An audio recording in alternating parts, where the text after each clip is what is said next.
In today's video, I am going to be breaking down how the Miami Heat were able to come back and win Game 2 of this year's NBA Finals. So let's get down, let's check out the strategies and things that they did to be able to win the game. If you're a basketball coach, make sure to go check out the Unbeatable Basketball Zone Defense book down in the description below.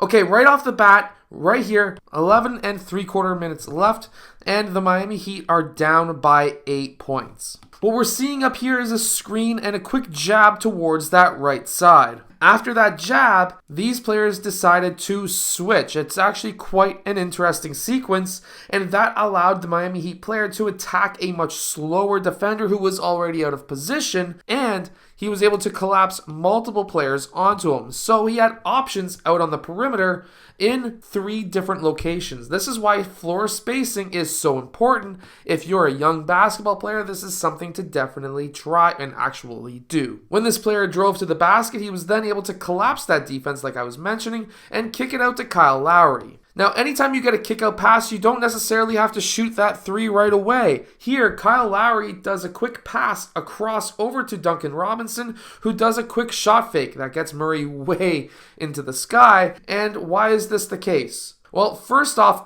of the drive and kick, that next pass is a high likelihood is going to be a 3-point shot, especially when you've got one of the better 3-point shooters in the league who is setting up to shoot. So that's why Jamal Murray got way into the air. Now, this is a mistake defensively. He should have just closed out, because at least a little bit of pressure out on the 3-point line is something better than getting blown by. And that's essentially what happened here with one dribble into a jump shot for the 3-point shot. Jamal Murray basically just gave the other team 3 points. Now, Jamal Murray was closing out on Duncan Robinson way too fast and way too much in this game. This is something that should not have happened, even though Duncan Robinson is more of a shooter than he is a slashing style player.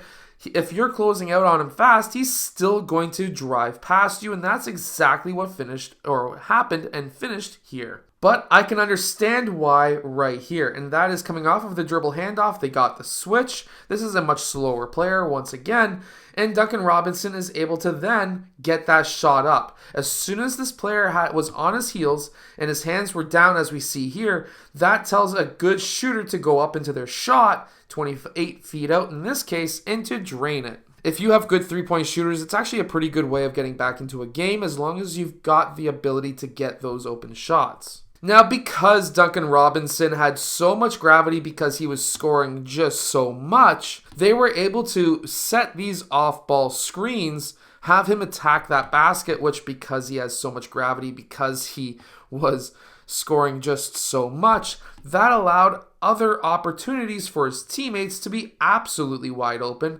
and nobody in the NBA is going to miss that unless they're looking to get cut. And then they set the same play here. They no longer overhelp and try to stop Duncan Robinson, which then gave him the opportunity to attack the paint once again and finish at the basket. He was able to hit the layup here. Now, this is a really good sequence right here. Kyle Lowry uses the screen from Bam Adebayo, who is then able to roll to the basket. He is then able to kick that ball out to Jimmy Butler because this man helped off, and that allowed Jimmy Butler to do that quick shot fake, which then got that player into the air and out of position to guard, and then Jimmy Butler was able to attack. And watch what he was able to do with his off arm. Yes, that's right. He's using his off arm to keep that guy and lock that guy right behind him.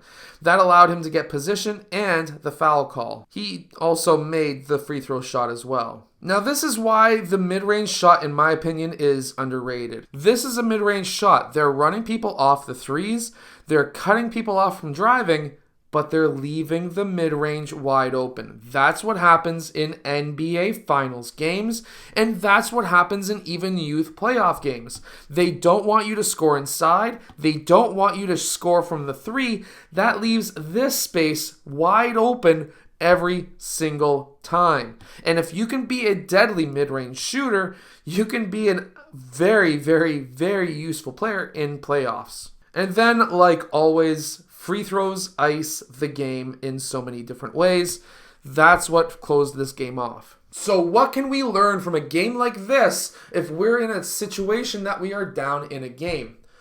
Number one is not just settle for threes. Threes are nice. If you're hitting them, that's great, but they're going to be starting to close out on you. When they do close out on you tighter, you can fake that shot, drive, and have an open lane for a layup. And then you can mix things in like the mid-range shot, because now you've got to be a 3-level scorer, not just a 2. You can't just be hitting layups all game because that's not going to be available all game. You're not just going to be hitting threes all game because that's not going to be available all game.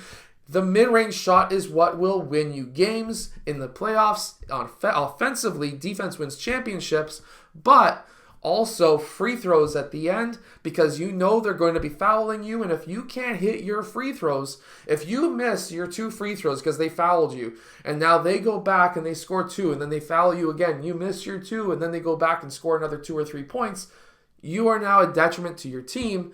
So make sure you become a 3-level scorer and hit your free throws, and obviously play defense. I hope that this video has helped you. If it has, hit that like button and subscribe. Make sure to go check out my Unbeatable Basketball Zone Defense book if you're a coach. That link is down below, and if you want to be able to shoot the basketball better if you're a player, make sure to go check out my hardest basketball shooting workout down in the description as well. I'll see you guys in my next video.